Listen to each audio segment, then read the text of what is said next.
What's up? Good morning! Magka-camping kami, mga posing. Ayan o. Sino mo yung kasama ko? Woy! Sama na lahat mga aso. Meron pa dalawa sa likod. Camping kami ngayon sa may Kalawakan. Nag-drive-thru muna tayo saglit. Yun lang sa mga boss oh. Mga boss! Ayan mga boss oh. Mga boss!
What's up? Good morning mga boss.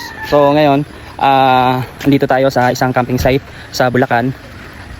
To check natin yung kanilang place and mga rooms. Papakita natin mga boss. Tara. Mga boss, from parking, ayun yung parking niya. Sasakyan tsaka motor, ayun yung mga masasakyan doon. Mula parking, maglalakad kayo dito sa ilalim ng punong kahoy na to mga to. Maganda naman. Siguro mga 1 to 2 minutes yung lakad nyo, marating nyo na yung campsite. Lakad tayo. So what's up? So ito yung kanilang room rates. Ayan po, ayan yung mga rates ng mga room nila. Then mamaya pupuntahan natin, titignan natin sila isa-isa. Alright. So bago naman kayo makapasok sa loob mga bossing, is meron ditong information. Then dito kayo magpi-payment. Ayan.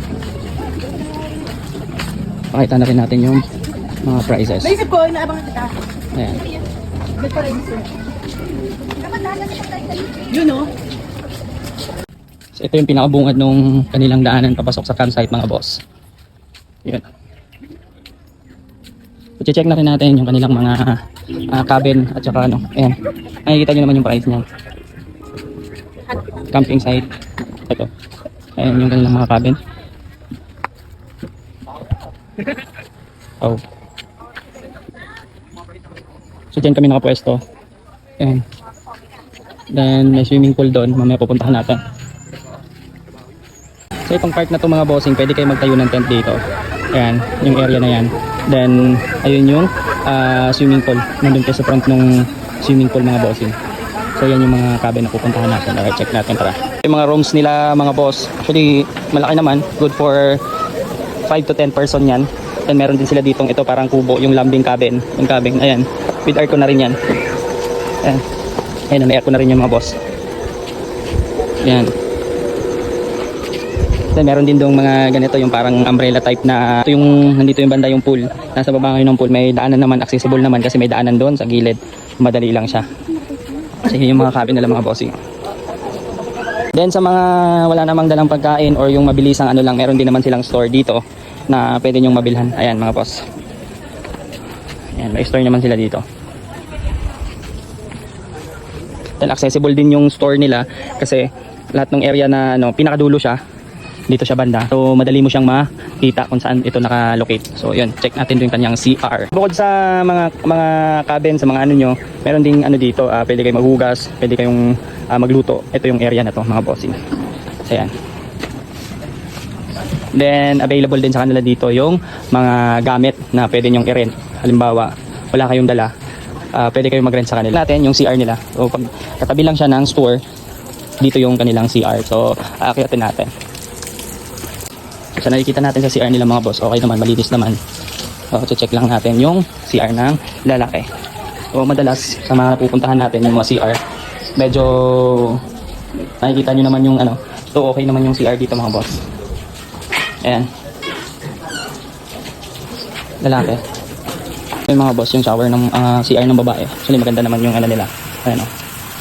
Nakakahoy yung pinto. Ayan. Malinis naman. Tingin ko. Right. Dito sa part na to, sa may CR, meron ding shower sa labas. Ayan o. Kasi yan. Marami yung shower na yan.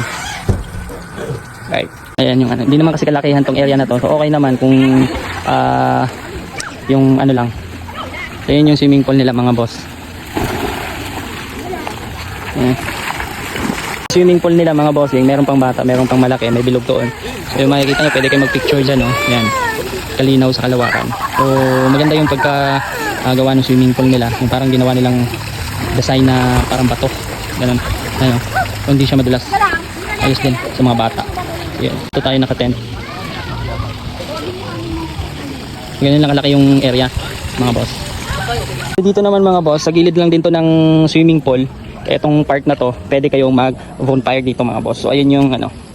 Ayan, halimbawa magtotropa kayo, magkakaibigan, pamilya. So swak na swak dito. Ayan. So I think mag-a-ask lang kayo sa kanilang ano, sa guest ay sa ano dito, sa mga tauhan ng campsite pag nagbo-bonfire kayo. So i-assist kayo mga boss. Meron din yung isa doon. So ito yung kanilang bathtub mga boss. Dalawa to. Ayan o. Lagay maligo dito. Request nyo. Lagay ng bulaklak. Ayan o. Habang nakatingin sa view doon. Dalawa. Pwede rin niyang mainit. Dito yan. Lalagyan. Ano to? Ayan. Pakukuluan kayo dyan. Ayan. So pwede yan. Request nyo lang. So nandito yung rates niyan. Ayan yung rates niyan o.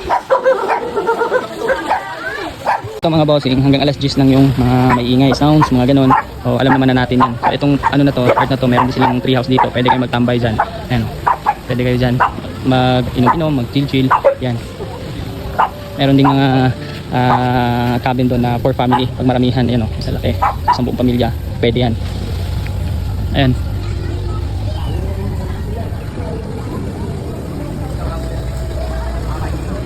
So yun lang mga bossing, yun lang naman makikita nyo dito sa campsite na to. Then yun nga, mas maganda kung pupunta kayo rito kasi medyo malayo-layo siya. Magbaon na kayo ng pagkain kung ano man yung pang matagalan, kung matagal kayo dito mag ano, mga ilang days kayo. So, mas maganda kasi so yung tindahan nila meron naman, kaso nga lang hindi naman talaga kompleto na para sa yung pang ano. Pero yung mga sardinas kung ano, meron naman dito. So yun lang mga bossing, maraming salamat. Thank you, bye.